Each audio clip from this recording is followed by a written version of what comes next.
¿Arrancamos de golpe? No. Mandale. Arrancame. Estoy listo de chiquito. Arrancame un segundito. No. Estamos viendo. Contá 30 y le mandamos.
Dos, uno, acción.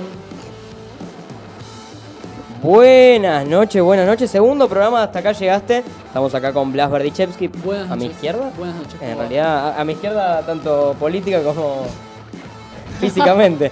Y tenemos a mi derecha, tanto política como físicamente, a Isabela Kaplan, mi coconductora. ¿Cómo va, chicos? Buenas noches. Bueno, Buenas noches. saluden. Buenas noches. Ahí va, algo para decir importante antes de empezar. Y hoy tenemos un montón de cosas para charlar. Ayer fue un día movido, ¿no? Ayer fue un día movido. Toda la semana en realidad estuvo ploteado el país por la misma noticia que fue la votación de la ley bases en el Senado. Ayer fue la marcha, una marcha muy larga y aparte una... Antes de arrancar, Sí. ¿puedo preguntar quién viene hoy? Yo esperaría un poco. Sí. Es el factor sorpresa. Es el factor sorpresa. El factor X. Es el factor X, está bien. Es el factor Hoy X. vamos a hablar de religión y política en algún momento del programa, pero en un ratito les contamos quién viene. Igual ya lo saben por Instagram, así que vayan a la cuenta de Instagram, lo ven y se enteran. Es momento también de avisarles que si no nos siguen, nos empiecen a seguir, ¿no? En Instagram. Aprovechamos Hasta punto, acá llegaste. los medios publicitarios. Dicho todo esto, vamos a ver cómo salió ayer la votación en el Senado, qué dijo Victoria Villarroel después de salir empatada la votación, así que lo vemos ahora mismo. Ahora mismo. ¿Querés que te la banque un poco? Te la banco lo que quieras. Pero puedo estar acá hablando 2 horas. Hoy perdió River contra Riestra. 2-0. Perdió River 2-0 contra el Yo creo que Riestra. fue lo más importante que pasó. Fue lo más importante que pasó en el día. Lo más importante que pasó después de lo que dijo Villarroel en el Senado, que lo vamos a ver en 10, 9, 8, ahí va. Ahí va. Ahí lo tenemos, a ver. Ahí va. Habiendo nuevamente resultado empatada la votación, procedo a desempatar.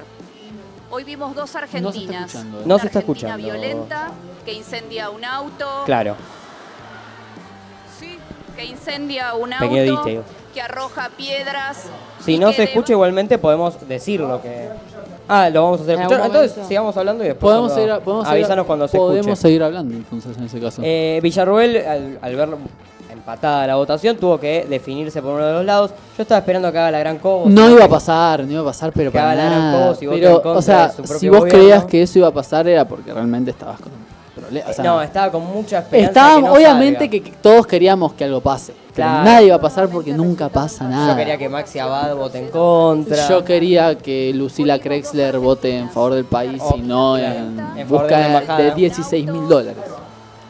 Ahora sí, vamos a escuchar a Villarroel lo que dijo luego de la decisión en el Senado. ¿Ah? Habiendo nuevamente resultado empatada la votación, procedo a desempatar. Hoy vimos dos argentinas. Una argentina violenta que incendia un auto. Sí, que incendia un auto, que arroja piedras y que debate el ejercicio de la democracia. y otra Argentina, la de los trabajadores. Y pensando siempre en todo por Argentina, mi voto es afirmativo a la orden del día 3724. Así es como la vicepresidenta Victoria Villarroel vendía a toda la patria al mejor postor. ¿Qué decir? La verdad no sé qué decir realmente. En este país tantas veces se vendieron cosas, tantas veces se han vuelto... O sea, es horrible decir, pero este país es resiliente, ¿no? Sí. Sí, yo creo que también digo, el otro día leía una compañera que decía, bueno, no los va a juzgar la historia, los va a juzgar el futuro. Y yo creo que eso se va a terminar viendo en la calle. ¿Sí? Yo creo que sí, yo creo que ayer se vio también en la calle mucha violencia, se vio una situación también de mucho agotamiento. Y creo que tampoco la gente viene con la paciencia con la que venía, por ejemplo, en la reforma previsional, allá en el 2017. Yo creo que estamos en un contexto ya de muchos años de la gente teniendo que tolerar la inflación, un montón de cosas. Y yo creo que la gente va perdiendo la paciencia también. Siempre se dice, no van a poder caminar tranquilos los que vendan a la patria y qué sé yo. Y después Sí. están en la UNESCO. Mayans, por ejemplo, en el 2017 votó a favor de la ley de la previsional. Nuestro amigo Mayán. Y ahora es la cabra, por ejemplo. La cabra. Terminator. La democracia social con la que nosotros obviamente estamos totalmente a favor, ya se perdió. Estamos totalmente dentro de una democracia liberal que es totalmente individualista. Sí. Bueno, mismo el senador Pagotto de La Libertad Avanza ayer dijo: a mí no me mueven ni económica ni políticamente, yo decido por mí mismo. Cosa que no se escuchaba o nunca escuché yo dentro del Senado, que alguien diga yo voto lo que se me canta. Antes hasta hace 6 meses los discursos quizás eran un poco mejores. Si bien tenía siempre, por ejemplo, me acuerdo de discursos de Carolina Lozada, que fueron medio desastrosos, siempre había como que el Senado era más serio. Era la comparación que hay que hacer para mí clave es diputados es la bombonera, es un quilombo, se te cae encima. Y el Senado es el monumental. Y el Senado es el monumental, sí. Sí. El Senado es el monumental, absolutamente. El Senado es el monumental porque están todos callados, ven cómo Están defienden todos, su equipo están todos y emprenden callados, fuego. bien vestidos. No te cantan un tema. Hablan bien. Y ahora está eso empezando a cambiar. Sí. Sí, yo creo que también, hay en la política argentina y en la sociedad argentina, hay evidentemente un gran quiebre de credibilidad y que también es parte del, el peronismo tiene que dar esa batalla cultural que está intentando ahora traer Milei y que nosotros también tenemos que lograr con gran consenso político, con unidad, con ámbitos de discusión que creo que nos faltaban hace muchos años. Tenemos que volver a intentar, llegar a esa credibilidad dentro de la gente. Porque justamente estos discursos, podamos después sentarnos horas y discutir, por qué, cómo se forja el fenómeno Milei, que para mí ahí hay un montón de aristas, yo creo que la movida feminista, y hay un montón de cuestiones que forman ese movimiento, pero que también, nos vamos a tener que sentar a discutir cómo vamos a encarar estos próximos años como oposición y empezar de nuevo a abrir un nuevo pacto con la sociedad argentina. Para mí, traje 3 imágenes como disparadores de temas que me parecen que están interesantes, importantes, como para que empecemos a hablar de la ley bases. Empecemos por un lugar más de lo que fue la movilización del día miércoles. Si podemos ver alguna imagen o ir viéndolas. Mientras tanto, igualmente, seguimos hablando acerca de la movilización, como bien decía, que fue multitudinaria. Fue multitudinaria, no fue, hubo más infiltrados de los que suele haber usualmente. Si bien en la reforma previsional obviamente ya había habido ciertos infiltrados y toda la vida hubo infiltrados, creo que esta vez se vio, o se vio más, o realmente había más infiltrados que otras veces. También Porque, tenía que confirmar la narrativa de alguna manera del gobierno. Nosotros fue ayer. Nosotros ayer estuvimos en la marcha y no veíamos mucha gente, realmente. Veíamos poca gente y las corridas fueron poquitas. Parecían más armadas las corridas que otra cosa. De cualquier manera, la imagen de la movilización... No, la imagen en fuerte. el momento de la movilización fue importante. Sí, yo creo que... No, Imagen. sí. No, yo creo que digo, también otra cosa que habría que cuestionar, digo, el gobierno estuvo durante todo el día de ayer. Voy a poner una aclaración por las dudas. En las imágenes están hechas en tipo de video por el problema que tuvimos la semana pasada con Blas en la columna de que no se podían poner las imágenes. Entonces las puse en términos de videos. Así las tenemos ahí, son 8 segundos de las imágenes. Sí. No, bueno, lo que les estaba diciendo, yo creo que el gobierno ayer durante todo el día estuvo como un poco incentivando esta lógica de, bueno, acá fue un intento de golpe de Estado, había mucho terrorismo. Yo me pregunto por qué hay en cana a 10 tipos que estaban caminando por la calle y por qué no están en cana los que salieron en televisión al aire quemando un auto, me pregunto yo. Porque son infiltrados. Está vestido Bueno, de civil. justamente fue lo que denunció el periodista de Cadena 3, dueño del auto y el que manejaba el auto que fue incendiado durante la movilización, de que hubo una gran cantidad de infiltrados. Bueno, otra imagen que circuló, un tipo con la remera de Don't Tread on Me, la de la Eso es viborita. falso, eso es falso. ¿Es falso? Es chequeado? falso, eso es falso. Sí, pasó, estuvo por todos lados, pero eso, o sea, no hay que faltar a la verdad tampoco, eso fue totalmente falso. Ok. Sí, o sea, tampoco son tan tontos, o sea, ni nosotros somos muy inteligentes y tampoco ellos son tan tontos. La Depende de quiénes. O sea, estamos en el medio. La represión del miércoles fue ascendente, además. Empezó Empezó temprano, empezó sí. a eso de las 2, ya estaban empezando a tirar gases lacrimógenos. y fueron avanzando por Y sobre la fu- la y movilización que fueron había. y fueron avanzando sobre la Avenida de Mayo hasta llegar, no sé hasta dónde llegó. ¿Hasta qué altura de la Avenida Hasta de Mayo Plaza llegó? de Mayo se Plaza dice de que Mayo. estuvo reprimiendo a la Bueno, policía. hasta Plaza de Mayo, Congreso Plaza de Mayo, ¿cuántas cuadras son? Y hay como 10 cuadras. Son como 10 cuadras. Sí, la verdad que fue súper brutal. También se estuvo circulando ayer en C5N. Bueno, Ahí ahí miren, vemos la ahí foto ven. del auto incendiado de Cadena 3. Que ayer, bueno, el periodista estuvo en Telenoche hablando un poco de quiénes habían sido los que habían incendiado Que el tiene auto. 12 hijos el periodista, me quedo de eso nada más. 12 Llorando, hijos. Creo que dijo llorando que tenía 12 hijos y que le habían dado vuelta al móvil. Bueno, que haga la denuncia a la policía, porque es la misma policía la que le dio vuelta al móvil. Para Villarroel, que andaba diciendo que eran los no laburantes los que quemaban. No, son los laburantes del Estado. Sí, Al final. aparte se estuvo diciendo también esto de que viene con lo que vos decías del tema de los laburantes, quiénes estaban o quiénes no. Ayer hubo paro masivo en muchísimas universidades del país, había un montón de juventud en la marcha. Yo creo que, parte de lo que se vio ayer del gobierno fue justamente esto que ya veníamos charlando en el programa anterior y que venimos sosteniendo, esta provocación del gobierno constante a traer de nuevo los discursos de, la teoría de los dos demonios, ¿no? De, nosotros los vamos a cagar gaseando, vamos a pegarle un tiro en la cabeza a quien haga falta, pero acá estamos combatiendo al terrorismo y a un golpe de Estado inminente. Es una banalización y sirve para el discurso. La teoría de los dos demonios siempre existió, hubo momentos en los que estuvo más al alza, menos, pero nunca realmente se fue. Yo siempre recuerdo, mientras vemos otra imagen de la Policía Federal, creo que es, ¿no? Sí, la Policía Federal avanzando, como decíamos antes, por sobre la movilización. Creo que ese es el auto quemado, no sé si el de Cadena 3 o algún Sí, otro había que se quemó. había mucha fogata. Sí. En la Había Avenida la sí, llanta sí. en la Avenida de Mayo. Sobre todo en la Avenida de Mayo había mucha fogata, había 4 o 5 en 3 cuadras. Se armaron esas achuras ayer. Se armaron A mí- esas tripa gordas. se armaron. A mí lo que me llamó mucho la atención ayer, ni bien volví de la movilización, llegué a mi casa, como que quise enterarme un poquito de qué estaba pasando, y era impresionante ver como a las 10 de la noche, con la calle vacía, la policía seguía Hay un tirando momento gases. hay un momento en que la policía hace un desfile que es tipo parece de circo, que no sé si lo pudieron ver, que es, hay una columna de fuego y la van apagando frente a nadie. Tipo, están tirando balas de goma, Acting.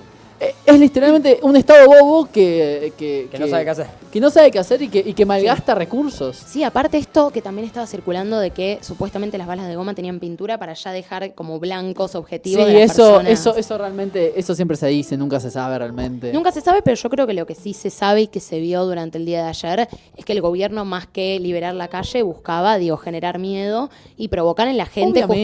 justamente como lo es también en la ley bases, que están restando el sueldo a los trabajadores que paren, se está buscando Bueno, o frenar sea, la movilización a través del El que miedo. corta no cobra. 35% perdieron, por ejemplo, los docentes universitarios durante estos últimos 6 meses. Sí. Al mismo tiempo me parece importante recalcar la narrativa que lleva el gobierno de Javier Milei, que es la narrativa de los que marchan no laburan, los que marchan vienen a hacer quilombo, y entonces también al llevar todo al ámbito de la represión, lo que termina pasando es que obviamente si a mí me viene a reprimir un policía, yo no puedo o no correr correr o no hacer nada en base a esa represión que estoy recibiendo. Yo lo que pregunto viendo la imagen de acá y volviendo a lo que estás diciendo, toda esta gente no labura. Claro, según el gobierno, toda esta gente, mismo hay sindicatos llenos de columnas de trabajadores de lugares especializados, trabajos especializados, que les dicen en la cara que no trabajan. Sí, a mí también me pregunto si Javier Milei nunca se le pasó por la cabeza que los más de 30.000 empleados despedidos no podían alguno estar en la movilización. A ¿no? Milei no le gusta el número 30.000, No le gusta ese número porque no le gusta. Yo creo que al mismo tiempo sucede algo muy similar con el problema que viene teniendo con lo que veníamos diciendo antes, los comedores. Para Milei, hasta el que no está comiendo es un no laburante y es un problema para el país directamente. Esto forma parte de la misma narrativa. Creo que no hay que seguir haciéndose mala sangre porque lo único que uno logra de esa manera es perder vida y uno tiene que enfocarse en el futuro. Que no sabe cómo va a ser realmente. Yo no sé, a ver, probablemente Milei dure los 4 años para mí. Seguro. Es claro. Estoy de acuerdo. O a menos que ocurra algo, la Argentina siempre nos sorprende. Tiene muy buena narrativa como para no durar 4 años. Pero tiene buena narrativa. Sí, La pero gente hay que está cansada. Pasaron solo 6 meses de su gobierno. Y si bien recién es la primera ley que puede sacar, recién ahora. O sea, nosotros pensamos que desde el peronismo, ¿no? Que yo me hago cargo de esa pesada herencia. Asumís. Me hago cargo de esa pesada herencia. Debo reconocer que pasaron 6 meses. El gobierno de Alberto fue en diciembre, hasta terminó en diciembre el gobierno de Alberto. No es que terminó hace 2 años y medio y que el gobierno de Milei, hoy la inflación que se conoció del INDEC fue de 4 puntos. Sí, también igual hay que Es tener un buen en cuenta. número, es un buen número ese. Hay que tener en cuenta que también la inflación lógicamente va a bajar si durante los primeros 2 meses del gobierno se encargaron de explotar los precios. No es sostenible, hay un montón de recesión, la actividad está cayendo al 25% mensual, prácticamente interanual, pero aún así es un buen número. Y se denota un gran apriete hacia el ministro de Economía, No, eso Luis seguro. Caputo, porque Seguro. en 2 días consiguió 5.500 millones de dólares, 5.000 millones de dólares por el swap con China y 500 millones de dólares. 800 millones, sí, 800 pero fueron del fondo. 800 fueron del fondo, el noveno, octavo ya de Desembolso del fondo. desembolso del fondo, que esperó hasta la salida de la ley de bases. ¿Qué hubiese pasado si no salía? Y algo interesante de la salida de ayer de la ley de bases que fue, todos pensábamos que el paquete fiscal iba a salir re fácil, que iba a ser una boludez, y al final fue todo lo contrario. La ley base salió así nomás, y el paquete fiscal se lo terminaron rechazando, el impuesto a ganancias y el impuesto de bienes personales. A mí se me hace que todas las modificaciones del Senado van a caerse. Seguramente. Ya se está negociando con Ritondo, con De Loreto, con Pichetto y con andá a saber quién más. El RIGI no tuvo ninguna modificación, salvo las que hizo el mismo gobierno. Sí, en el día. que Bartolomé Abdala es impresentable, pero Es un Bartolo. qué sé yo, ¿no? O sea, Humor. yo realmente me gustaría pensar más en el futuro. Realmente, o sea, no es el fin de la Argentina esto. No, claramente. Yo creo que igual también, como vos bien decías, estamos en un país en el cual, no por nada la frase, vos te vas de la Argentina 20 días y cambia todo, te vas 20 años y no cambió nada. Es el país que hizo la canción como la cigarra. ¿Cuántas veces me mataron? ¿Cuántas veces me morí? Y sin embargo estoy aquí resucitando. Cantando al sol. Somos como un la país cigarra. resiliente. Somos eso- un país resiliente. O sea, no digo que esté bien y no lo estoy reivindicando, pero sucede. Y yo no creo que tampoco sea correcta la frase de que se repiten, que todo sigue igual después de 20 años. Yo no creo que todo siga igual, si es cierto que los pueblos tienden a, cuando no hay un trabajo de memoria, de verdad, y de justicia correcto, tienden a caer de vuelta en los mismos errores que han caído años pasados. Sí, yo creo que también, digo, es todo esto que está pasando, podemos, como se los decía recién, digo, adjudicárselo a un montón de factores, pero que lógicamente el peronismo tiene que, a la brevedad, digo, empezar a plantear un nuevo sueño en la Argentina, porque es real que nosotros hace más de 15 años no traemos nada nuevo a la política, no traemos nada nuevo a la discusión con la sociedad. Algo que me parece importante reivindicar de la foto que estamos viendo es, hay 36 votos negativos, hay 33 que son de Unión por la Patria. Me parece muy importante que creo que salvo en un título que se votó, los 33 senadores de Unión por la Patria siguieron esta lógica de el no a la venta a la patria, no a terminar el financiamiento de la ciencia, la investigación, la educación, y votaron todos en el mismo sentido, todos en contra. Hubo una decisión concreta del partido, lo cual me parece que es al menos para ponerse de pie y decir, bueno, ninguno de Unión por la Patria se vendió a una ley que... Yo lo digo desde la envidia, realmente lo que hicieron con Krexler, o sea, está todo bien la patria, está todo bien esto, pero si a mí me ofrece una embajada y tengo para elegir... No. Y nosotros podíamos ofrecer municipios en provincia de Buenos Aires, nada más. No sé si Quedamos podríamos cortos. ofrecer municipios, ¿no? A ver, si a mí me ofrecen la embajada de Grecia, yo voy sin dudarlo.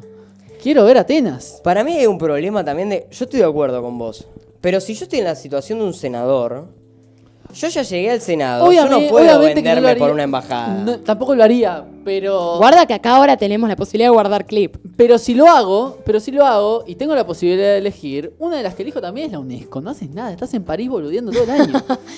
O sea, escuchame, bien $16.000 por boludear todo el bien, año. bien por Lucila Krexler, muy bien. La felicitamos desde acá hasta acá llegaste. Y le Lucila deseamos un Krexler. buen viaje a París, ¿no? Le deseamos lo mejor, la verdad lo mejor. La le deseamos verdad, lo mejor. que nos traiga unos Pe- croissants. No, que se compre macarons, que vaya a juntarse con Marine Le Pen, que vaya a ver al PSG, que no está Mbappé, pero bueno. Ahí vemos en la foto Bueno. a Mayans, al lado a Anabel Anabel no me sale, Sagasti me sale, no me Ditulio sale. La otro- mujer de la Argentina. Di Tulio del otro lado, también está ahí Abdala Ledesma, Recalde, Guado de Pedro. Guado de Pedro. Son todos los senadores de UP. Todo Son el todos los bloque senadores. de Sí, Unión está por la también Patria. el pampeano, que nunca recuerdo el nombre. Alicia Kirchner. Alicia Que Kirchner. ayer nuevamente, cuando se votó la ley de tabaco, al igual que pasó en diputados, se abstuvieron de la decisión. La verdad también hubo un buen trabajo del bloque del Senado de UP y el bloque de diputados de UP en las mismas formas. Que se abrocularon me parece bien y hay muchas personas, mucha militancia que yo la entiendo, muchos sesudos análisis en Twitter, que yo los entiendo al decir, bueno, che, de repente me parece que pudimos haber hecho algo más. Para mí no se podía haber hecho nada más. O sea, en ningún momento otro diputado hubiese aceptado otro dictamen. Sí. Yo creo que también, bueno, el dictamen de Lustó, al final, ya más cerca del final de la sesión, se dio que Lustó, con su dictamen de minoría, propuso subir al título 10 de la ley bases, tanto la ley de aumento educativo para las universidades y la restitución del FONID. Cuando pasó eso, hubo un problema entre Bartolomé Abdala, la misma Victoria Villarroel y Lustó, en el que se decía, no, primero se vota el dictamen de mayoría, después, en todo caso, podemos plantear tu moción de votar el dictamen de minoría. Cuando pasó eso, medio que hicieron medio un quilombito por acá, quilombito por allá, se terminó votando el dictamen de mayoría, salió a favor, y Lustó dejó muy claro, la gente que vote a favor de este título se va a estar mostrando en contra de que la educación forme parte de la ley bases para la reconfiguración, ¿cómo se llama? Ley bases para... Sí, no sé, para que realmente no me importa. Pero les parece que una de las bases de la Argentina no es la educación. Eso para mí me pareció Bueno, o sea, interesante el discurso. Lustó, si bien, o sea, no concuerdo con nada y obviamente... No, obvio. O sea, es una persona desdeñable. Buena palabra. De argentino exquisito. De argentino exquisito, exactamente. Por lo menos mantiene algún tipo de política de Estado del radicalismo. Que es la Total. educación pública. O sea, que es la importancia de lo público. Desde el 45 que se está acostumbrado a que en caso de honrosas excepciones, como puede ser, no sé, Alfonsín, que el radicalismo sea el furgón de cola del movimiento antiperonista de turno. Sí, igualmente yo también, recordemos, nosotros acá venimos hace mucho y se viene diciendo no, porque el radicalismo que viene a salvar la educación pública, recordemos que Jacobiti hace 2 semanas nada más estaba dejando de lado todas las universidades nacionales en pos de garantizar el presupuesto de la UBA y garantizar el voto a favor de la ley base. Bueno, es la caja de la Unión Cívica Radical. Y sí, de la franja. De la Unión Cívica Radical en general, o sea, la cantidad de guita que manejan los institutos de investigación de la UBA es... Ahí vemos la foto de Martín Lustó, que ayer se puso muy nervioso luego de este problema, este altercado que hubo en la Cámara del Senado. La misma Di Tulio, la senadora de UP, se mostró muy en contra de las formas que lo trataron a Lustó. Y yo creo que tenía la intención de que en el caso de que el dictamen de mayoría se vote en contra, que su dictamen de minoría se vote, salga por 2/3 y queden esas modificaciones puestas. Y yo creo que incluso debía ser algo que estaba hablado con los de UP, porque los de UP se mostraban muy muy cercanos a la idea de que pase. No pasó, tristemente para los docentes y para las universidades. Van a seguir sin presupuesto y los docentes van a seguir sin el FONID, que es tan importante como para que el sistema educativo en este país siga funcionando. Tal cual. Yo hay algo que te quiero preguntar, Blas. ¿Qué opinas de los rulos de Martín Lustó? Porque el otro día hablábamos de los rulos de Sos Spinetta. parecido, ¿eh? Tiene un aire, ¿no? Me lo han dicho. Los ojos- vos tenés La los nariz ojos es un poco más parecida, los claros. ojos son un poco más claros los tuyos. Me lo han dicho. Pero tiene buenos rulos Lustó para mí. O sea, Pedazo de orejas tiene, ¿eh? yo no me cojo embarazada, pero No. al margen Bueno. de eso... ¿Perdón? Hasta acá llegaste. Sí. A El ver, primero de la noche. Bien metido. O sea, a ver, a él le dice... Carla Peterson le dice. No voy a decir el apodo que le dicen a Lustó. No, te pido por favor. ¿Cuál no, es el apodo? Estamos... No lo digo. ¿No? No. lo Igual digo. ya es horario no apto para todo público. O sea, lo puedo Ah, decir, ah, lo puedo apto decir para todo público. como para que la gente se culturice, ¿no? A él le dicen cabeceador de fetos. Ahí va, che. No sé de qué se ríen. Completa la información del programa de hoy. No sé de qué o sea, se están riendo de una información. Pobre Juanita Viale. Pobre Juanita Vial. El senador de la Unión Cívica Radical. Yo tengo cabecea fetos. mejores rulos que él, la verdad. Ah, gracias a Dios. que Mira, no ahí, siento que ahí lo me pusimos a embarazada. Lustó y a nuestro logo del programa para que quede. Igual quedó bien, ¿eh? ¿Lustó Quedó bien, puede sí. ser conductor de este programa? Ahí está, Ahí ahí va, va, ahí ahí va. va. Mira, Ahí va. a ver, ahí que los tenemos Él al lado. él es más hegemónico. Yo creo Él es que muy igual- fachero. Él es muy facho. Yo creo que igual en esa foto no se estuvo cuidando tanto los rulos como vos. Él es muy, No estaba él haciendo es el más co-wash fachero. en esa No, foto. Él no hace co-wash, evidentemente. No, para mí sí, ¿eh? Puede- O para mí hace hace- o no se para mí baña. hace- para mí hace baño de crema. Mira, son iguales, Para mí, hija. para mí lo que hace es baño de crema. Tiene bien la cara, Lustó, está No, cuidado. Es un tipo que está como no. Yo creo que Es, si tenemos. es lindo. si Che, tenemos ¿podemos que dejar de hacer- opinar de cuerpos? Gracias. Si tenemos que Estamos hacer hablando- una tier list. No voy a opinar De de los cuerpos. senadores No y opines de diputados. ¿De cuerpos. radicales? Ah, no, de... No, Mayán primero, siempre. Yo creo que Mauricio Macri es un ¿Sabes gran cómo te candidato a salta, ocupar Mayán? altos puestos de la lista de la política argentina. No. ¿Quién? De belleza, Mauricio Bien Macri. pedo. Macri es horrendo. Ni Igual, pedo. para. Dejamos opinar de cuerpos. Marcos Peña para mí es el más fachero y punto. Tomás Ledesma. A Tomás Ledesma le damos Y si hablamos de mujeres, Anabel diputado. Fernández Ledesma, Sagasti todo. es una cosa. Facundito Moyano. Facundito Moyano es muy fachero también. No. Un verdadero papu, dice el Ceja acá. No, yo creo que el más fachero del Senado es el Ceja. Vamos, Ceja. Dicho todo esto, también se votó el RIGI, que salió sin modificaciones. Salió sin modificación. Salvo las que hizo el propio oficialismo, como dije anteriormente. El impuesto a las ganancias se rechazó, pero igualmente vuelve a diputados. También se rechazó el impuesto de bienes personales, que también vuelve a diputados. Y como dijo Blas, seguramente, como ya tienen más o menos resuelto en la Cámara de Diputados el tema de los votos, seguramente las modificaciones que se hayan hecho vuelvan a su cauce original y normal. Sí, otra cosa importante que también se eliminó fue la reconfiguración de la moratoria previsional, Eso es importantísimo. Eso sí es importante. que la verdad garantizó la jubilación de un montón de personas en Eso la es Argentina. importante. entonces, De esa ley de bases y puntos de partida para la libertad de los argentinos, bien, vamos. Que ahora es la versión igual de bolsillo, de los Es una versión de bolsillo, 664 es una versión de artículos. bolsillo. Eso- Todos caminaban por el Senado con esa cosa en la mano. Eso Yo- que hizo Sturzenegger en diciembre, enero es Quedó un Es tercio. enorme, chauchita. Sturzenegger, que todavía no tiene un ministerio.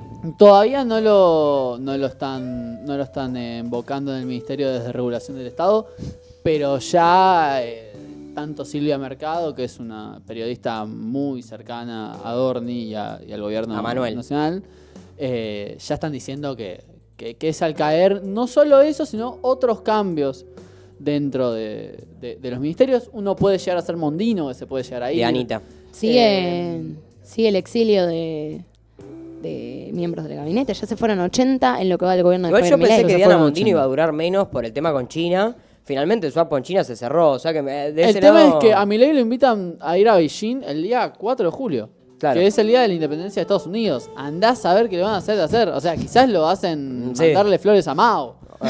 o chupar un inodoro inteligente, limpio, Pero como los chinos. Todo. Todo, como a Tomás Ledesma. Todo y lo que te imagines. Dicho esto, vamos a cerrar el tema de la ley bases. Vamos a ir con nuestro invitado, que todavía no se lo dijimos, pero pueden ir a nuestro Instagram y enterarse. Vamos a ir a un pequeño corte. Te quiero mucho, Diana Es Mondino. increíble esto, Es increíble esto. Che, es igual, ¿eh?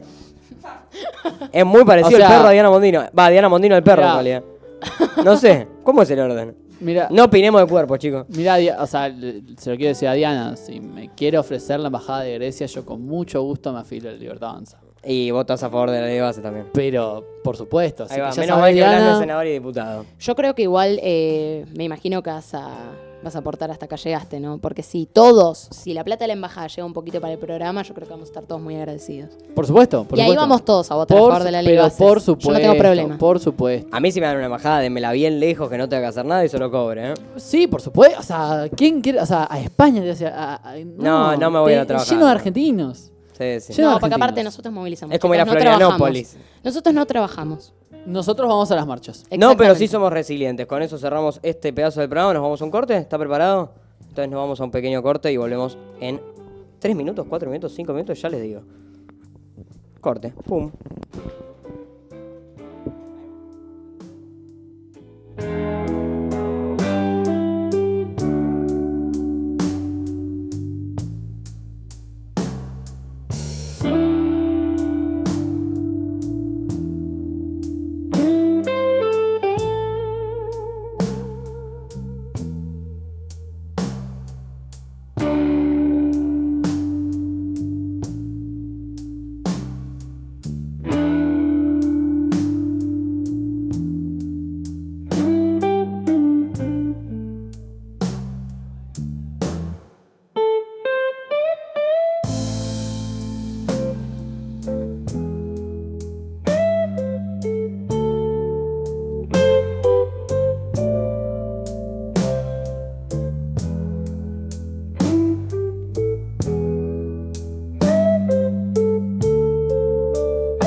Seguimos con el programa y hablábamos de resiliencia justo al final, que lo había nombrado Blas. Lo nombraste como 50 veces la palabra resiliencia desde que empezamos el programa. Y la Argentina es muy resiliente. Perfecto. Hoy trajimos a un sociólogo especializado en Medio Oriente que se llama Kevin Ari Levin, está acá con nosotros. Vamos a hablar un poco acerca de la relación de Milei y el judaísmo que se viene dando en los últimos meses. Creo que es algo moderno además en Milei, ¿no? Esto... ¿Qué tal? ¿Cómo va? Sí, entiendo que es algo que empezó hace 2-3 años como mucho. Ahí va, claro, porque no lo sé. Cuando hoy leí notas y me empecé a especializar un poco en el tema, vi que no es algo que venga de larga data dentro de la persona de Javier Milei. Seguramente. No sé si hay algo que Milei haya mantenido a lo largo de toda su vida. Supongo que tal vez ser de derecha, pero esto es una de las cosas nuevas que incorporó. Ser de derecha yo creo que seguramente. Sí, supongo que sí. Durante la campaña lo utilizó mucho de manera política también. Absolutamente. Lo que empezamos a ver en la campaña fue algo que trascendía sus elecciones personales, porque esto me parece importante. Milei como persona tiene derecho a hacer el viaje espiritual que quiere. Lo que vimos en campaña es algo que ya empezaba a hacer un poco de ruido, que era la utilización de símbolos judíos en campaña, empezar el acto ese donde cerró, no me acuerdo si era la campaña entre las PASO o qué, en el Movistar Arena, claro, con el sonido de un shofar, que es ese cuerno que se usa en algunas ceremonias judías. Es un cuerno de carnero, de cabra. Y lo que vimos una vez que fue presidente es la presencia de esto, primero como algo constante en su discurso y segundo como algo aparentemente relevante en la definición de políticas exteriores de Argentina, que es algo totalmente novedoso en nuestro país. También yo te quería preguntar un poco más acerca de tu carrera dentro de... Vos hiciste carrera dentro de la sociología. ¿Cómo te definirías vos? ¿Cómo fue tu formación, digamos? Yo, estudié en la Universidad de Buenos Aires, caí en la universidad pública, me recibí en el 2015, soy un poco más grande que ustedes, y empecé a meterme en temas vinculados con Medio Oriente, que era uno de los motivos por los cuales yo había elegido la carrera. ¿Dentro de la carrera ya estaban tratados eso, tío? Sí, en ese momento había 2 materias en la Facultad de Sociales, ahora creo que hay 3 que trabajan el tema. Yo fui ayudante de cátedra en la materia de Sociología de Medio Oriente, donde el jefe de cátedra es Pedro Brier, sí. Y ahí estuve 3-4 años después como ayudante, y en el 2017 me surgió la oportunidad de aplicar una beca en el exterior, y tenía ganas de estudiar algo que no pudiera estudiar acá, así que apliqué a lo que se llama estudios de área, que es en vez de estudiar historia o estudiar geografía o estudiar política, una disciplina, estudias una región del mundo a partir de diferentes disciplinas. Entonces hay gente que estudia estudios de área y se mete más en la cuestión cultural, literatura, claro, cine, lo que sea. En mi caso me metí más en el tema de historia moderna y política del Medio Oriente. Yo ya sabía hebreo cuando fui y profundicé un poco el estudio de árabe, que desde ese momento ya me olvidé bastante. El hebreo lo sigo usando mucho. Y me pasó que cuando volví a Argentina, a los muy pocos días hubo un asesinato de un general iraní, Qasem Soleimani. ¿En 2022? 2020, claro, fue el mismo año de la pandemia. Exactamente. Fue en enero. Un poquito antes, sí, principios de enero del 2020. Y ahí me empezaron a llamar de medios porque un productor recibió mi número de teléfono y empecé a... Aparte me acuerdo que en los medios explotó la noticia porque parecía como que venía una nueva guerra mundial. La tercera guerra mundial. Sí. Y yo ahí tenía que cortar el globo y decir, che, no se viene la tercera guerra mundial. Yo hablé con mucha gente que me decía, no, tengo miedo porque nos va a caer una bomba, y era tipo, no. Y pero vende. Todavía no. No vende decir, che, no va a pasar nada. Ahora que está de moda los gordos se viene. Y de alguna manera ese salir a aclarar te vino bien también para tu carrera más del lado comunicacional, me imagino. Sí. A partir de ahí, cada vez que hay lío, la última vez que hubo, estos últimos 8 meses fueron bastante intensos, me llaman de algunos medios para intentar aclarar, a veces estar en paneles medio incómodos. Espero que en este no sea uno. No, sí, siempre está cómodo. Pero me ha pasado, ir a un canal y descubrir que en realidad lo que querían era una especie de debate Boca River. Claro. Tal vez se nota por mi nombre, pero yo soy parte de la comunidad judía y de repente me meten con un sheikh musulmán bastante antisemita y me ponían en el lugar de defender cosas que no necesariamente por ser judío tengo que defender. Pero los medios son así, no siempre son muy buenos comunicando. Exacto, el problema de los medios de comunicación es que la comunicación generalmente. Sí, no, yo te quería preguntar un poco, además de tus estudios de Medio Oriente, ¿cómo es tu relación con la colectividad judía, con el judaísmo? Y un poco también, ¿qué te motiva a estudiar acerca del Medio Oriente, ¿no? Bueno, a ver, soy judío, mi familia es judía, desciendo de gente que llegó a Argentina más que nada como refugiados europeos. Y el tema siempre me interesó. Bueno, me parece que hay varios motivos por los cuales muchos sociólogos son judíos. No todos, pero hay definitivamente sobre representación y que tiene que ver con, entre otras cosas, el lugar particular de la identidad judía, que es medio difícil de explicar, el lugar de los judíos históricamente en Europa y en otras sociedades.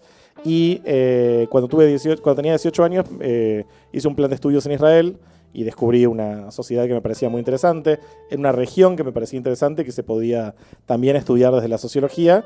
Y creo que en general en Argentina no miramos demasiado la política internacional, lo que pasa fuera de nuestras fronteras, y cuando lo hacemos, muchas veces lo hacemos desde la mirada de lo que pasa acá. Entonces, por nuestro alineamiento en política nacional, de repente vemos todo desde ese filtro. Bueno, mismo ahora estuvo en discusión principalmente durante la campaña, pero también durante los primeros meses del gobierno de Javier Milei, todo el tema de se estudian ciencias al pedo, como la sociología, se nombraba como una ciencia al pedo dentro de la investigación, en la sociología. Absolutamente, y de repente todos los cientistas sociales estaban investigando el recto de Batman. Claro. Que pobre. Como si fuese el único estudio que se hace de la ciencia social. Sí, que pobre ese pibe, le llegó de todo. Sí, que no servimos para la sociedad, básicamente. Sí. Y es re loco porque a partir de eso, que se justificaba, digamos, diciendo que todos los sitios sociales son chantas, desfinanciaron muchos proyectos de investigación, y los más perjudicados de eso, por cierto, son la gente que hace ciencias duras. Ahí va. Porque el sociólogo, el politólogo, no necesita de grandes presupuestos. Claro. Pero los recortes afectan directamente a la gente que usa laboratorios, que tiene que usar materiales, recursos físicos.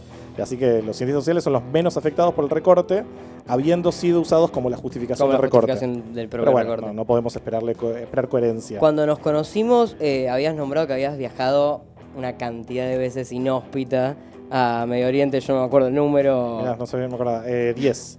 Estoy para hacer el 11º Me sorprendió viaje. porque primero el conocimiento de campo es altísimo, porque empezaste a nombrar lugares que ya habías ido, ya conocías. Entonces eso también se me hizo muy interesante de la charla que tuvimos allá de un mes, de lo importante que es conocer el campo en donde uno estudia, como el espacio. Sí, y agregaría también el idioma. Si estudias otra región, no podés acceder a la información de lo que está pasando a través del filtro de la traducción.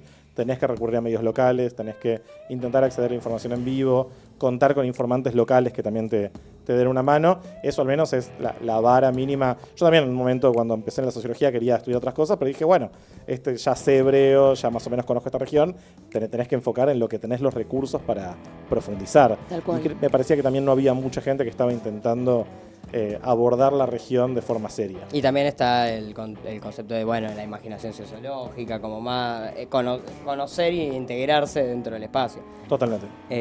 No, sobre todo también en un contexto en el que, en todas las áreas, ¿no? Pero que hay como una gran oleada de opinólogos, ¿no? Todos sabemos, todos queremos opinar. Bueno, el contexto de Israel-Palestina, que se viene dando hace unos años, también viene siendo un momento en el cual todo el mundo no salta a opinar y salta a hablar, muchas veces sin saber y sin conocer la cultura y el campo del cual se está hablando, ¿no? También, Totalmente. volviendo al tema de Milei, yo siento que, es su opinión, pero vos me podrás corregir, se aprovechó un poco de este conflicto Israel-Palestina, al igual que también lo hizo Trump en Estados Unidos, con Biden, que temblaba porque medio que la gente no estaba de acuerdo con las medidas que tomaba para con el conflicto. ¿Cómo se ve esto de aprovecharse de un conflicto externo en el cual no tenemos mucho que ver, digamos, o no tendríamos que participar tan activamente como lo hizo Milei este año? ¿Por qué participó tan activamente? ¿Por qué tomó esa decisión o por qué pensás que la tomó? ¿Cómo configurarías eso vos? Pregunta difícil. Yo creo que acá hay que tener en cuenta varias cosas. Primero, que Argentina es un país particularmente pendular en políticas exteriores. Hay países como México que están muy condicionados por su ubicación geográfica, su inserción en la economía internacional, que hacen que si gana López Obrador o ahora Claudia Sheinbaum o gana Vicente Fox, que se llama, ¿no? No hay grandes cambios en la política exterior. Argentina se ubica en el polo opuesto dentro de la región. La política exterior de Macri fue muy diferente a la política exterior de Néstor Kirchner y demás. Eso no está mal, pero hay que tener en cuenta que históricamente en todo el mundo la política exterior de un país está condicionada por lo menos dos grandes factores. Uno es alguna noción del interés nacional, qué es lo que le conviene al país, cuál es la agenda del país, cuáles son los intereses comerciales del país, sus aliados tradicionales, su ubicación geográfica, etcétera, etcétera. Y la otra es algo así como ideología. En el caso de Milei, lo primero no existe. Y eso lo vemos también cuando viaja al exterior y parece promocionarse más a él mismo y a su ideología, a su El visión caso del de mundo. China, el caso de España son dos casos claros. Bueno, ¿y qué es lo que termina pasando con Milei una y otra vez? Se come los mocos. Porque al final, la realidad objetiva de algo que podemos llamar interés nacional, que lo podemos discutir desde una mirada marxista si tenemos un interés nacional, no es ahora, me parece, el espacio, pero él termina chocándose contra la pared y diciendo que Lula es un comunista corrupto, qué sé yo, y después yendo a pedirle gas. Decir que no va a negociar con los comunistas porque él se ve como parte del mundo occidental y libre, que por cierto es un discurso también muy viejo, parecería que Milei nunca se enteró del final de la Guerra Fría, y después termina rogándole a China por el swap, porque el Banco Central no tiene reservas. ¿Qué es lo que pasó ayer? Ayer, y pasa literal. una y otra vez que Milei presenta una política exterior motivada principalmente por la ideología y termina chocándose con la realidad de un país que no puede rechazar aliados que ven el mundo o su propia gestión como algo a las antípodas de lo que Milei la entiende. ¿Blas? Sí, mi pregunta va sobre todo porque se dice que está dentro de un sector del judaísmo Milei que es medio raro, bueno, que hace poco, por ejemplo, que salían por las alcantarillas de Nueva York, que estuvo como todo. Ahí vemos a Milei en el muro de los lamentos. Como Sí. que hubo todo un quilombo de que el rabino al que él le rendía era un poco polémico. No sé si eso bien lo sabés. Sí, sí, sí. ¿Conoces al rabino? Sí. Ah, El rabino que el que estudia sí lo conozco. A ver, pasan varias cosas. Milei tiene un rabino personal, entiendo, con el que estudia, que es el rabino Axel Wanish, que en algún momento se tiene que ir. Entiendo que ya fue aprobado, paradójicamente, con algo de resistencia inicial de Lustó, que finalmente se dio. No sé si suena. Como embajador argentino ante Israel, que es una cosa absolutamente inédita. Pero además se vinculó dentro de la comunidad con una comunidad en particular que es Chabad Lubavitch. Los judíos en Argentina y en el mundo estamos muy lejos de ser un monolito, hay diferentes corrientes, hay gente como yo que no vemos nuestro judaísmo principalmente como una identidad religiosa, sino más bien cultural, histórica, lo que sea. Chabad Lubavitch es una corriente dentro del mundo judío ortodoxo, es decir, que tiene un estilo de vida bastante reglamentado por las leyes religiosas, que pertenece a una subcorriente que se llama el hasidismo, que tiene particularidades, nace en Europa oriental en el siglo XVII, una corriente muy mística, que se ordenan de acuerdo a lo que algunos llaman sectas, otros llaman corrientes o grupos o movimientos, y dentro de ese mundo hay uno en particular, una corriente o secta, que se llama Chabad Lubavitch. Que se llama así porque Lubavitch es una ciudad en Rusia en la cual el movimiento nació, pero hace ya varias décadas que la sede del movimiento está en un barrio que se llama Crown Heights, en Brooklyn, Nueva York. ¿Es un movimiento considerado grande o...? Sí, muy grande. Ahí Grande, pero no es ni mayoría ni nada. Claro. Ahora, Lubavitch tiene varias particularidades. Una es que hay una corriente grande dentro del movimiento que considera que quien lideró el movimiento hasta 1994, cuando se murió, era el Mesías. Y que no se murió, sino que va a volver, está escondido. Esto es, no todo el mundo de Lubavitch piensa eso. Pero hay una corriente mayoritaria dentro que sí. No sé si mayoritaria, pero sí muy influyente. El tipo se llamaba el Rebbe, lo llaman Rebbe. Rebbe es otra forma de decir rabino. Su nombre oficial era Menachem Mendel Schneerson, tipo que nació en Europa y migró más o menos en la época de la Segunda Guerra Mundial, creo. Y que expandió el movimiento, le dio muchas particularidades, lo hizo medio New Age, le hizo todo un trabajo como de... no proselitización, porque el judaísmo no busca convertir a la gente, pero sí mucho de agarrar a judíos como yo y acercarlos a lo que entienden que es un judaísmo más tradicionalista, más basado en reglas y demás. Y por eso lo primero que hizo cuando fue electo Milei fue ir a Nueva York a la tumba de este rabino, que algunas de las personas del movimiento piensan que está vacía, para agradecerle al rabino, porque la gente va y le deja papelitos pidiéndole cosas. ¿Le dejó algo, sabes? Sí, entiendo que dejó un papelito y Ahí lo va. acompañó gente del movimiento y qué sé yo. Entiendo que no es la primera vez que va. Entonces está como fascinado por este mundo ortodoxo, y esta corriente en particular es una corriente que podríamos llamar mesiánica. En general, los miembros de Chabad Lubavitch están convencidos de que el Mesías, que en la tradición cristiana es Jesús, pero para el judaísmo no llegó, que el Mesías está por llegar y que son las acciones de los seres humanos, particularmente el cumplimiento de determinadas Las que lo leyes acercan a religiosas esa llegada. van a acercar al Mesías, que nuestros actos, una vez escuché al líder de Chabad Lubavitch en Argentina, que es un rabino que se llama Tzvi Grumblat, que decía, cuando te comes un bife kasher, es un bife aprobado por la tradición judía, estás acercando al Mesías. Ahí Entonces va. puede ser revolucionario comerte Muy un bife. hay una proselitización Es grande. un discurso muy eficiente porque bajo el liderazgo del Rebbe y esta impronta llevó su movimiento de tal vez un par de miles de personas que quedaron después del Holocausto a lo que hoy probablemente son cientos de miles de personas. Y hay muchos en Israel, muchos en Estados Unidos, pero tienen sedes, si se fijan en la página web, en todo el mundo. El rabino con el que estudia no es de Lubavitch.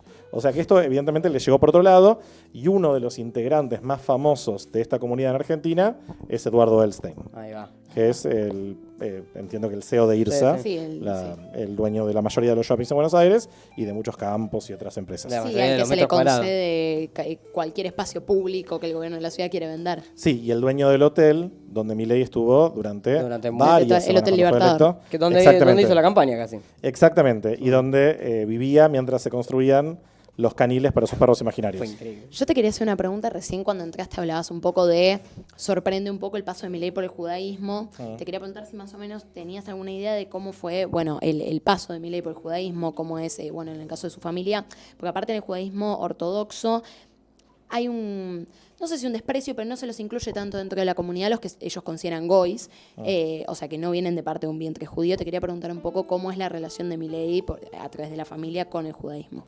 Bueno, en principio no hay ninguna relación y hay que aclarar que Milei tampoco atravesó un proceso de conversión, que para mí en realidad no me cambia mucho. Por mí si quiere sentirse judío que lo sea, no creo que sea un gran bien para el pueblo judío, pero para el sector de la comunidad con el que se relaciona, hay reglas específicas sobre cómo se hace la conversión.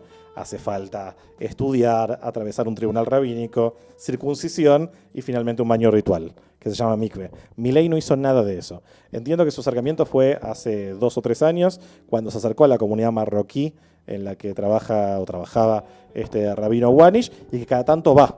Ahora recién fue la festividad de Shavuot, que no fue, pero entiendo que en festividades anteriores fue, le piden a la gente que guarde los celulares o se los guardan, como para que no se sienta tan expuesto, y ahí lo empezaron a sacar del judaísmo. Algunos también especulaban que llegó de la mano de Carlos Maslatón. Claro, sí, yo justo te lo iba a nombrar porque yo lo tenía reconocido de haberlo escuchado muchas veces hablando acerca del judaísmo a Sí. Carlos Maslatón. Y yo dije, ¿habrá alguna conexión ahí dentro de Milei, Maslatón, judaísmo? Él dice que le regaló un libro, que creo que se llama Historia de los Judíos de Ahí Paul va. Johnson, que Hay tal una vez historia. ayudó, pero él no se hace cargo del acercamiento que viene con el judaísmo. Ahora, lo que es bastante particular es que el judaísmo tiene toda una tradición vinculada a la justicia social, que Milei ignora totalmente. Y por eso cuando estaba en campaña, un grupo de personas, entre las cuales yo estaba, hicimos una carta de alguna forma expresando nuestra incomodidad con el uso político que hacía Milei en campaña y aclarando que nuestro judaísmo está en las antípodas de lo que él estaba diciendo sobre la justicia social como una abominación moderna, básicamente. Y vos tenés en la tradición judía, sea como la tomes, como algo obligatorio, como alguna referencia cultural, como un legado ético, aclaraciones específicas sobre cuáles son las obligaciones con los sectores más vulnerables de la sociedad, desde dejar partes del campo libre sin trabajar para que quien necesite lo agarre, hasta reglas específicas sobre cómo no explotar. Esto no significa que los judíos particularmente las vivan en su día a día, no estoy diciendo que los judíos son gente más ética que otras personas. Creo que cualquier persona puede encontrar su inspiración, por supuesto también de fuentes laicas, para aprender a ser un buen ser humano.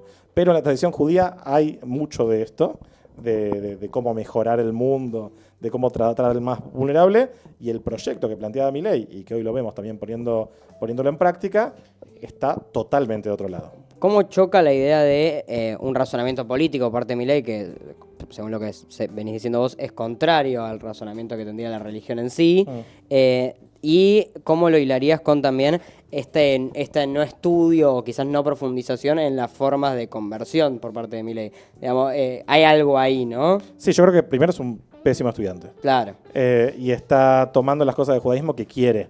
Ya dijo varias veces que Moshe es básicamente el principal prócer de la libertad de la humanidad.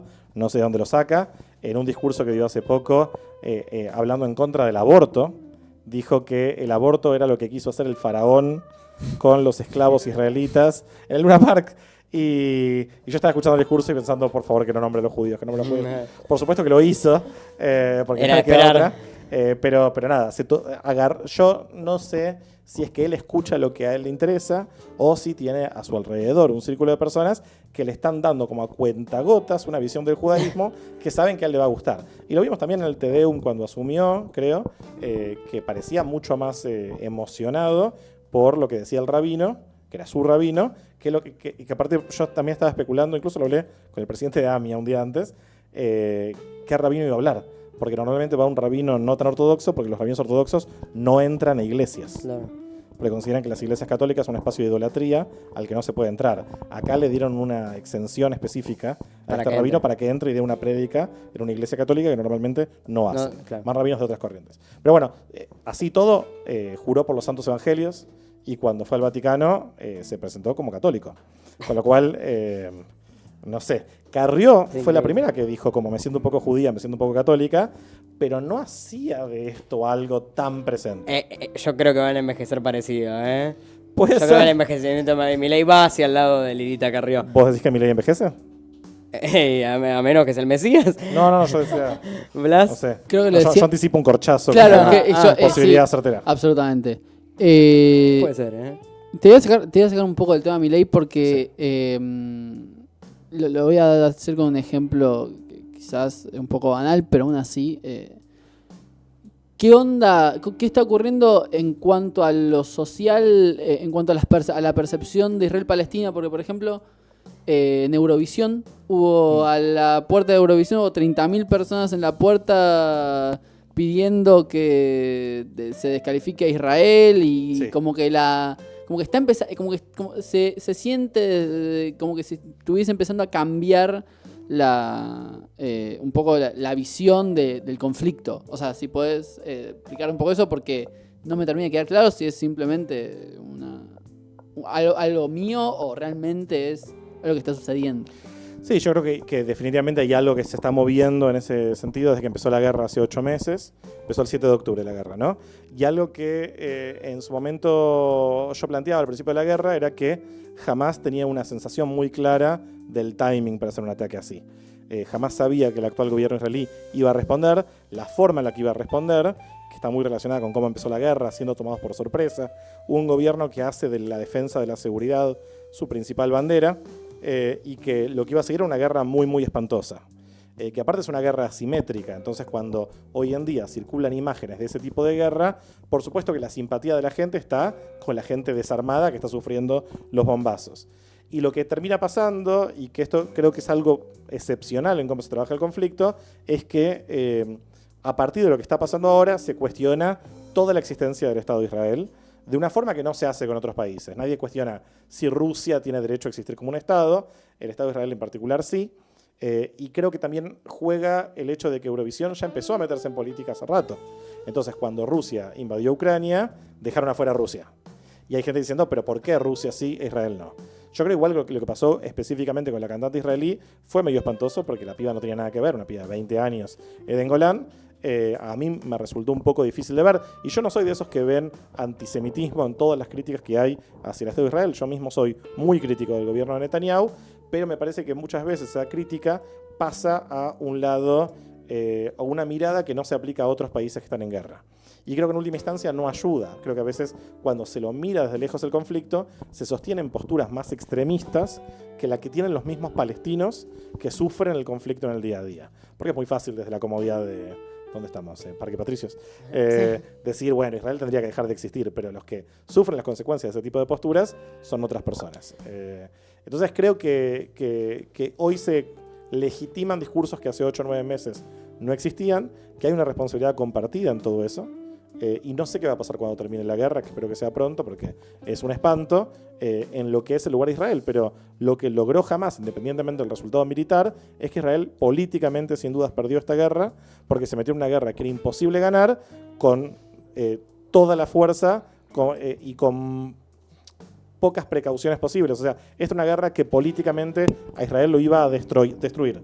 Y hoy Israel está mucho más aislado políticamente de lo que estaba hace 9 meses. Quizá. Sí, no, y también un poco te quería preguntar acerca de cómo interfiere ahí también la religión en todo esto, ¿no? Yo me acuerdo hace unos meses atrás, cuando era más reciente el conflicto entre Israel y Palestina, acá mismo en Argentina, en la embajada palestina, gente gritando hay que matar a todos los judíos. Te quería preguntar un poco tu análisis particularmente de cómo se separa a una religión que ya toma una noción cultural, como vos bien decías, de lo que viene siendo una política de un Estado que viene llevándose la vida de un montonazo de personas. Sí, yo creo que, a ver, el conflicto empieza como un conflicto nacional y en su base sin dudas lo es. De hecho, el sionismo, del cual se habla tanto hoy en día, pero me parece que muy poca gente que lo critica sabe definirlo, nace bajo la idea de que los judíos son, en primer lugar, una nación antes que una religión y que por eso corresponde un Estado-nación. El problema es que, bueno, fueron un territorio que ya estaba mayoritariamente poblado por otra gente y cómo se desarrolló históricamente el conflicto a partir de ahí. Lo que vemos en los últimos 40 años, sobre todo, es que en toda la región de Medio Oriente, y yo creo que en el mundo también, lo vemos acá en Argentina, la religión y la política, que en el corto siglo XX corrían por carriles separados. Sí, en paralelo, sí, se transversalizaron. Sí, y en todo el mundo. Les decía, creo que nos encontramos un mes, Gilles Kepel llamaba esto la revancha de Dios. Y esto implicó que del lado israelí, lo religioso empezó a tener un lugar mucho más central cuando era minoritario en las primeras décadas del conflicto. Mucho más central dentro de lo que sería el gobierno israelí. Y dentro del movimiento Ahí sionista está. en general. Y esto también afecta al lado palestino. El nacionalismo laico de Fatah, de Yasser Arafat, el que pudo firmar los acuerdos de Oslo, cedió mucho poder ante una lectura religiosa de Hamas, Jihad Islámica Palestina y demás. Y esto es un problema, porque en cuestiones políticas, en cuestiones laicas, la gente tiene mucha más predisposición a ofrecer concesiones, negociar, pensar en intereses comunes. En cuestiones vinculadas a la divinidad, lo religioso, lo trascendental, no negociás. No, ¿Quién sos vos para ceder territorio que Dios te dio? O que Dios exigió. No, porque es que hay algo puedas. religioso en el medio, es una creencia, Exactamente. no se puede romper con lo que uno cree por una cuestión política. En cambio, si vos no crees en nada, mucho más cómoda la posición. Un ejemplo claro es en los años 90, cuando hubo una negociación muy avanzada entre israelíes y palestinos, el que mató al primer ministro israelí por estar en contra de ese plan de paz, que también implicaba ceder territorios, era un joven judío sionista de derecha, religioso, que decía dos cosas. Esto nos pone en peligro y Rabin no es nadie para ceder el territorio que le pertenece a todo el pueblo judío. Y eso fue algo en su momento condenado universalmente en Israel, pero hoy tenés gente en el gobierno israelí que defiende ese asesinato, más o menos explícitamente, pero se defienden posturas que hace 10 años eran consideradas marginales y extremistas. Y esto tiene que ver mucho con cambios demográficos. En Israel en particular, las familias religiosas tuvieron mucho más hijos, entonces son un sector importante de la población. También tuvieron influencia atrayendo a gente a esta mirada religiosa dogmática que no admite dudas o incertidumbres. Hay mucha gente que le resulta, en estos tiempos inciertos, la religión ocupa el lugar que la ideología ocupaba en el siglo pasado, para muchas personas. Tal cual. Y no los culpo, porque es una vida muy cómoda. Tenés un manual que te dice cómo atarte los cordones. En el judaísmo ortodoxo hay reglas sobre cómo atarte los cordones. Algo cercano al libertarianismo casi igual, ¿no? El libertarianismo es una religión. Es literalmente una religión, claro. Es una religión porque se basa en axiomas y se comprueba en base a sus mismos postulados. También puede ser que haya elegido la religión en base a lo que veía cercano en términos de... Dijo, Ideológico. bueno, si yo sigo esto, vamos con esto, y fue como decidiendo en base a eso. Es que si me preguntás a mí, y esto lo digo sin conocerlo a Milei en persona, mi hipótesis personal es que es una persona que necesita postulados muy claros para lidiar con las incertezas de la vida. Y con el bullying que sufría de chico. Y de su papá y toda la falta de amor. Y particularmente la comunidad judía encontró ese marco de pertenencia que creo que históricamente no tiene. Fue el autor del Loco, ¿cómo se llama? González. Sí. Decía que Milei no tenía amigos, que sus amigos los hizo de adultos. No sé cómo es criarse en un entorno así, Sí. pero yo creo que la comunidad judía le ofreció a él algo que le estaba faltando en su vida personal. Y eso no lo culpo. Tiene derecho como persona a cambiar de religión o a hacer la loca combinación de religiones que quiera. El problema es cuando se convierte en agenda de Estado, que no es bueno ni para Argentina, ni para él, ni menos que menos para la comunidad judía. Y ahí es cuando me enojo. Sí, con lo que venías diciendo recién, te quería preguntar un poco cómo es particularmente la relación, el punto en el que Milei se ubica dentro del conflicto Israel-Palestina, qué puede ocasionar para la Argentina, que es que tiene una de las colectividades judías más grandes de todo el mundo, y cómo crees que puede terminar desembocando esto en lo que viene siendo el conflicto y con cómo se viene dando el conflicto. Bueno, a ver, hay varias cosas. Primero que en algunos sentidos Milei no se separó tanto de la postura de Alberto Fernández cuando empezó la guerra.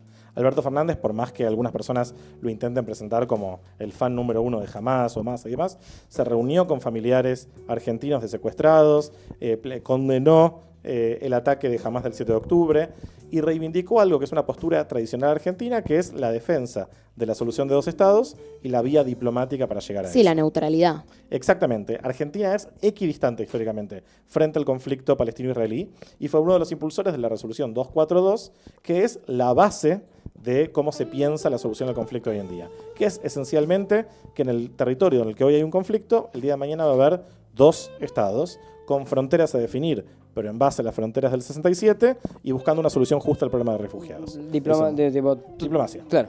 ¿Qué dice Milei? Acá hay buenos y malos. Israel es bueno, los palestinos son malos. Que se usa también, digamos, hay acá un dispositivo de oratoria bastante interesante, que es tomar el ataque del 7 de octubre para hablar de todos los palestinos. Como si todos los palestinos fueran Hamás, o como si no existiera una división política clara. Termina cayendo en lo mismo que caen los medios de comunicación, o que caían los medios de comunicación al principio cuando sucedió. Absolutamente. O uno de un lado, uno del otro, pero claro, sí. Pero el problema es que, ponele que Milei no entiende nada de política exterior, que es probable. Hay una Diana estructura Mondino profesional. entiende. No, tampoco. Ahí va.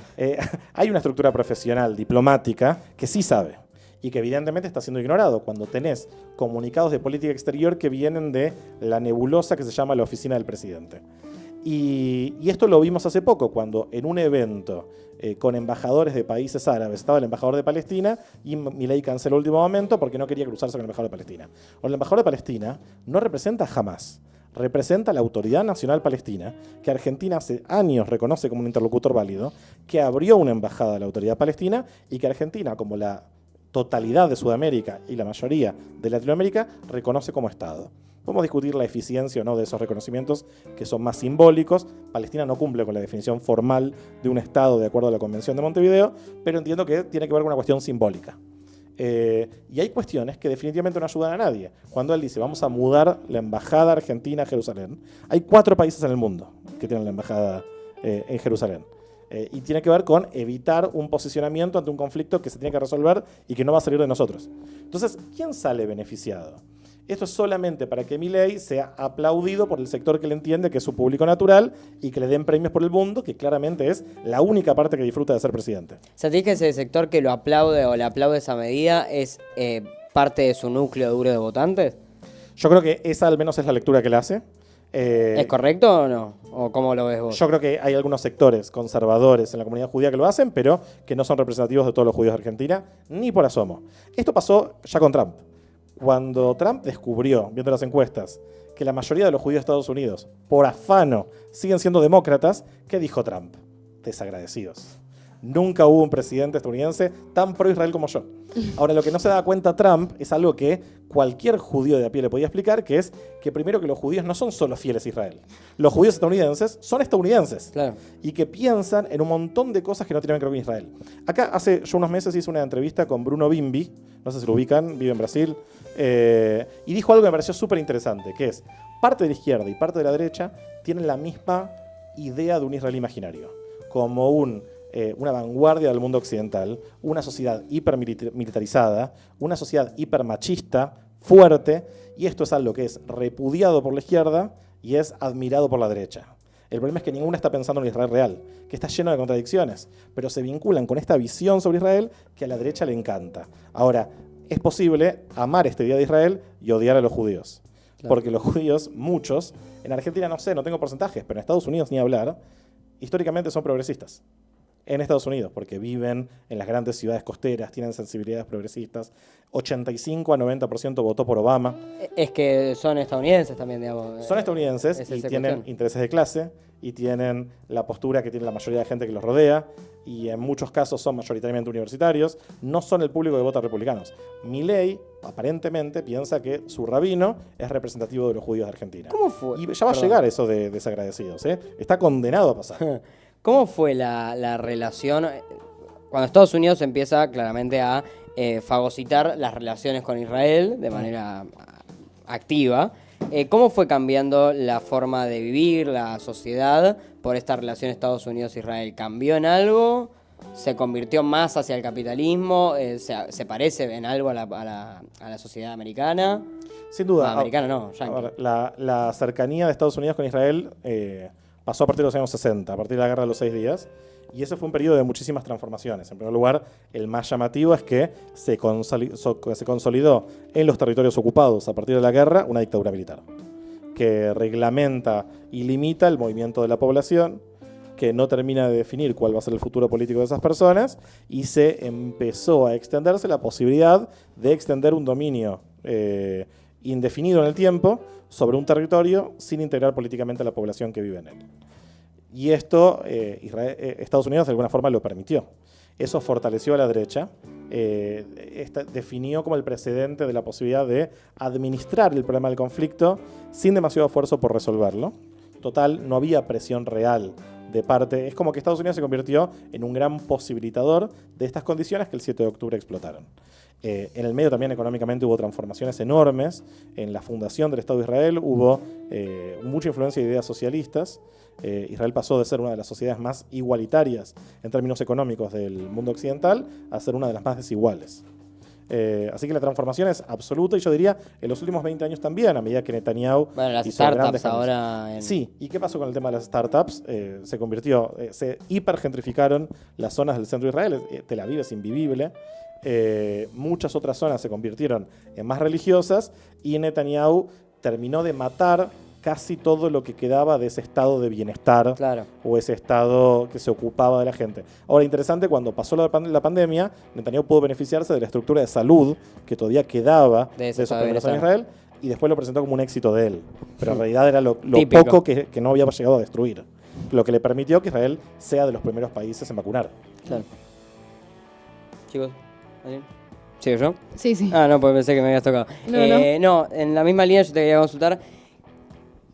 Dentro del judaísmo en Israel, ¿cómo se ve el conflicto de Hamas, digo, de Palestina e Israel? Dentro de la población del propio Israel, ¿cómo se ve?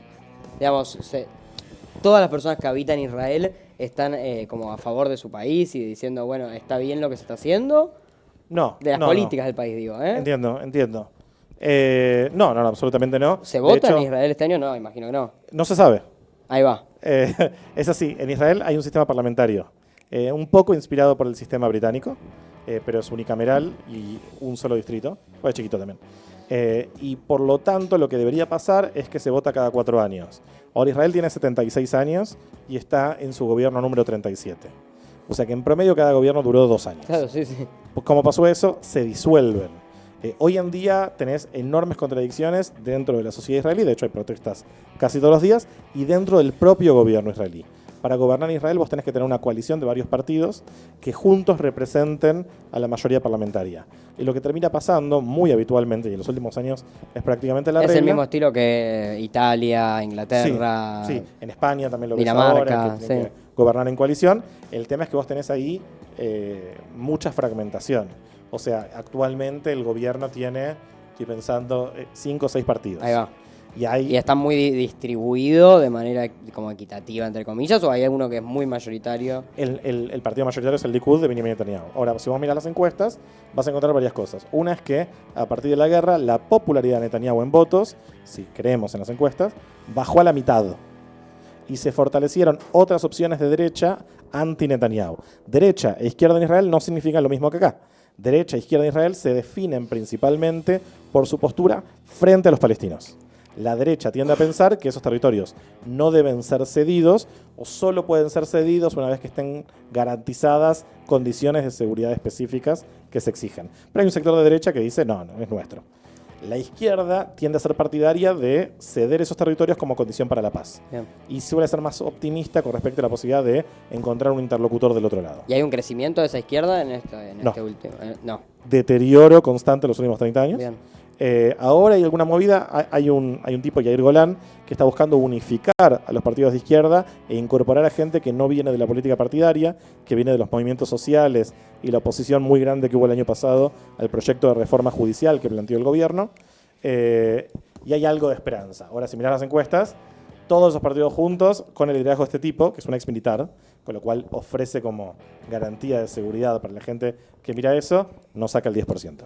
Es justo cuando dijiste que Netanyahu ahora bajó en las encuestas, lo hilé con Putin en Rusia, que todo lo contrario, cuando empezó la guerra, por más que en todo el mundo occidental lo estaban bardeando, de cualquier manera subió en las encuestas Sí. en Rusia. Pero es diferente, porque acá Netanyahu se vendió durante muchos años como señor seguridad para Claro. los israelíes, y el 7 de octubre fracasó en eso estrepitosamente. Va de la mano con ese ataque en realidad. 100%. No con la defensa que No, generó a no, no. partir de Digamos, eso. muchos dicen Netanyahu no pudo defender, no vio este ataque, y la forma en la que se llevó adelante la guerra fue una en la que Netanyahu prometió desde el 7 de octubre una idea de victoria total. ¿Y qué era victoria total? Destruir a Hamas, devolver a los secuestrados y de restituir a Israel el poder de disuasión, que sus enemigos no lo ataquen. Sí. Ahora, Hamas está lejos de ser derrotado. Israel solo pudo salvar a 7 de los secuestrados, de los 250 por vía militar, y a más o menos 100 por un acuerdo de intercambio que se firmó en Claro, noviembre. ni con la narrativa que intentó crear pudo lograr Es un fracaso total. Claro. Y hoy, la mayoría de la población israelí, más o menos 65%, opinan que es imposible la victoria total. Que no hay guerra que destruya totalmente a Hamas, y si la hay, la comunidad internacional no va a permitir a Israel, porque ya se ve cómo esto erosionó la relación entre Israel y su principal aliado, que es Estados Unidos, y otros países europeos y demás. Entonces dicen, bueno, terminemos la guerra con lo que podemos rescatar, hagamos un acuerdo de intercambio, que es lo que está en la mesa. Pero Netanyahu se rehúsa a firmar un acuerdo de intercambio que mantenga vivo Hamas. O sea, él dice, no vamos a firmar nada que nos obligue a un cese al fuego permanente. Claro. Y esto es un problema. De repente aparecen como actores políticos los familiares de los secuestrados, familiares de soldados que quieren que Es la que al guerra decir termine. eso los estás poniendo en una situación de decisión política directamente. Y hay gente que está, no sabe si está viva, y que está secuestrada hace más de 250 días. Y si vos pensás que la guerra no se puede ganar, bueno, por lo menos terminemos la hora con el menor costo y con las mayores chances de que estas personas vuelvan a sus casas vivas. Todo esto está generando mucha parálisis. Y dentro de la misma coalición de gobierno, que es la que Netanyahu no es la que quería, pero es la que pudo armar, tenés actores muy de derecha. Netanyahu es la izquierda de su propio gobierno. Que dicen, si esta guerra termina con Hamas todavía vivos, hacemos colapsar el gobierno. Y después tenés otras tensiones religiosas, y Netanyahu ve las mismas encuestas que vemos todos, y sabe que si el gobierno colapsa, no tiene chance de ganar. Y este es el fin de su carrera política. Blas, y antes, después, cuando termine eso, te quiero preguntar por la situación económica de Israel, pero Dale. vamos. Justamente iba a ir a algo parecido, que era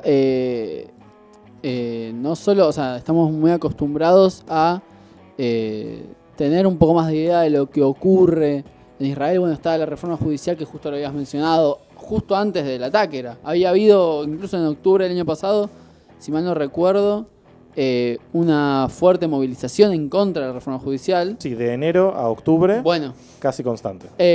y yo te quería preguntar sobre la realidad palestina a nivel económico, a nivel social, porque desde Occidente sabemos todo de Israel hasta el té que se toma.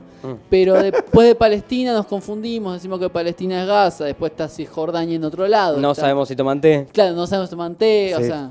Los árabes toman un té muy dulce.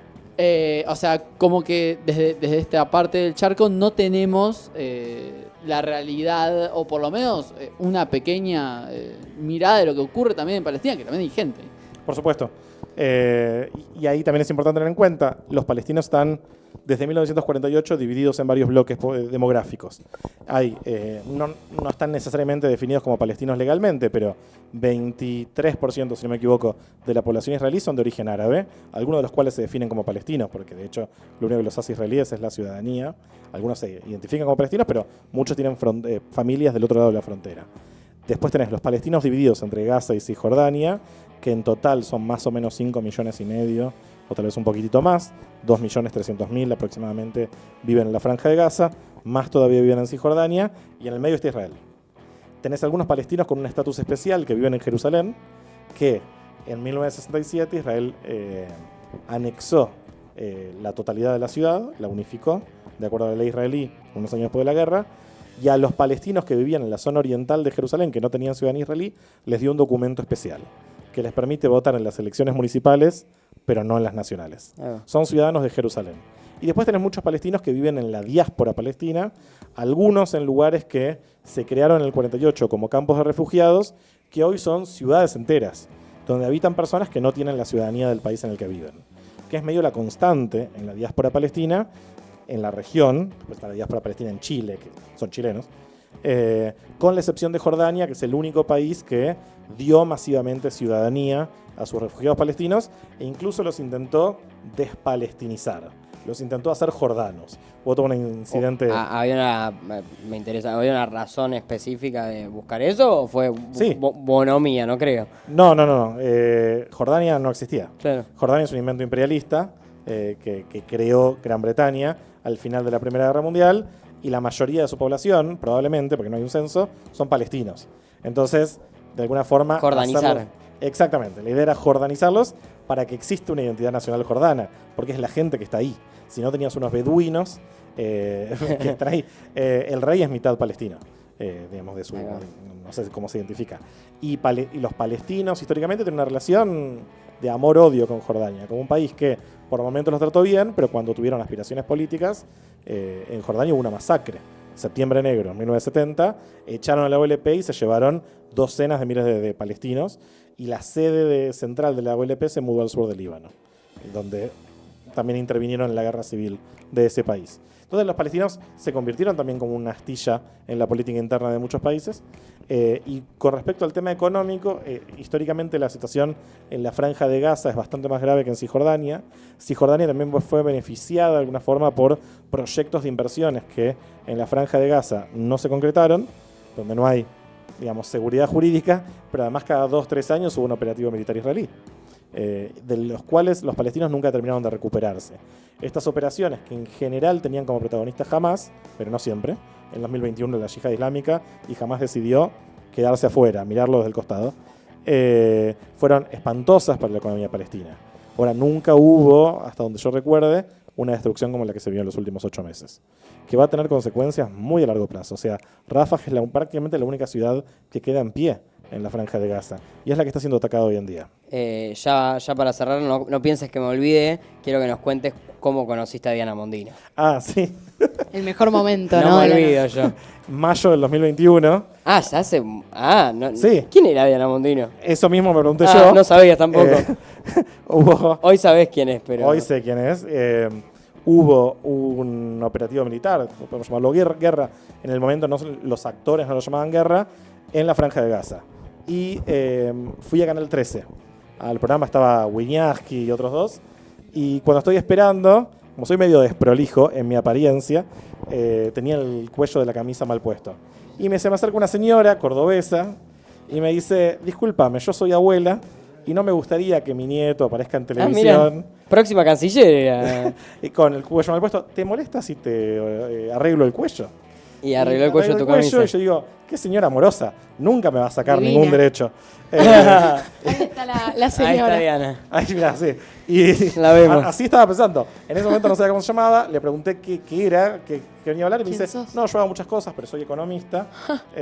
No, que hace Da muchas clases cosas en la la hemos... UCEMA, si no me equivoco también. Sí, era dueña de un banco, o es dueña de un banco. Del Banco Roela. Sí. Y cuando apareció como un actor clave en la campaña de Milei, me quería morir. Y dije: esta es la abuela cordobesa Que me arregló el cuello Excelente. hace 2 años. Y mirá lo que anda haciendo ahora, ¿no? Mirá. Por el país. Seguramente fue mi cuello que le trajo suerte. Seguramente. ¿Alguna Nunca te historia podía más? decir, ¿no? Tipo, che, guarda con el cuello. ¿Por qué la necesidad de acomodártelo ella? Fue rarísimo porque el es momento. abuela. Es abuela. Fue rarísimo el momento, pero estoy seguro de que era ella. Quiero buscar la grabación del programa para recordar lo que dijo, pero no tengo duda de que era ella. Ella participaba del programa. Ella era invitada, estaba Ah. hablando de temas económicos. En ese momento se había hecho famosa, después la busqué. De hecho, ese día la empecé a seguir porque compartía memes. El primer seguidor de Diana Mondino. O sea, Como el presidente. El gran mérito de Mondino para llegar a donde estaba era hacer memes. Sí, Es toda una la señora libertad. con mucho tiempo libre y que hacía memes graciosos desde una mirada muy de derecha, criticando los gobiernos anteriores. Pero los hacía ella, era de su autoría. sí, no es como sí, Milei sí. que publica. No, publica imágenes meme hechas ajeno. por inteligencia Yo creo que artificial. Milei hechas por igual otros. fue avanzando en esa materia. Al principio lo hacía él y después se lo empezaron a hacer. Vos decís que él creó un meme. Yo no sé Sí. si tiene la capacidad creativa. Para mí no tiene la capacidad tecnológica. Si Adorni juega a Age of Para- Empires, Milei puede hacer memes para mí. Adorni igual fue un gran streamer, que no sé. Yo creo que por culpa de que no lo vimos todos, bueno, tenemos la desgracia que tenemos ahora de vocero presidencial. Le ¿Conoces- tendríamos que haber dado la oportunidad. ¿Conoces a alguien más del gobierno nacional? Del gobierno nacional. De este tipo de anécdotas. No, creo que no. Estoy pensando, pero no viene nada. Tampoco conocemos al gobierno nacional nosotros, igual. Gracias a Dios. Gracias a Mejor Dios. así, tenerlos lejos. Bien. Igual no sé cuánto tiempo más Mondino va a ser parte. Aparentemente está Hablamos todo de eso. mal desde que Milei casi comparte aire con el embajador palestino. Igual te pido, por favor, que si en algún momento nada volvés a venir al programa, que traigas el clip de Mondino. Te lo sí. pido, por En favor. ese momento me Otra. tendría que haber sacado una selfie. Claro. Eh, Ahora la Con la vendés. abuela. sí, con la abuela cordobesa amorosa, que aparte siento que en el 2021 era mucho más cordobesa que ahora. Esa mujer hizo algún tipo de tratamiento para deshacerse del acento. No sabía que era cordobesa. Se Me des- acabo de En el enterar. 2021 era ineludible su cordobesismo. Hablaba y ya se notaba Era la recontra tonada. cordobesa. No, bueno, la mujer aprendió el acento porteño y que aprendió de relaciones exteriores en los últimos 2 y años. se porteñizó.